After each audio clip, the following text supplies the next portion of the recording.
My name is Devashis. My name is Will, and it is windy, really windy out here, and there's lots of snow. I have seen a few polar bears because we are up in a blizzard, and okay, what should we wear? We should wear boots, jackets, snow pants,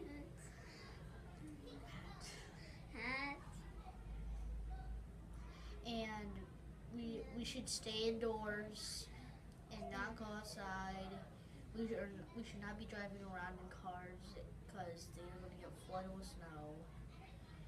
And make sure you have you stay warm outside.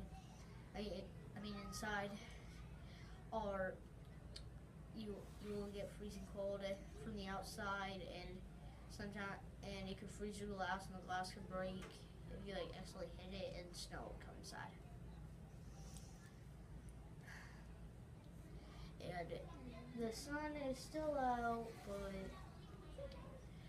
it's still not helping because it is really windy.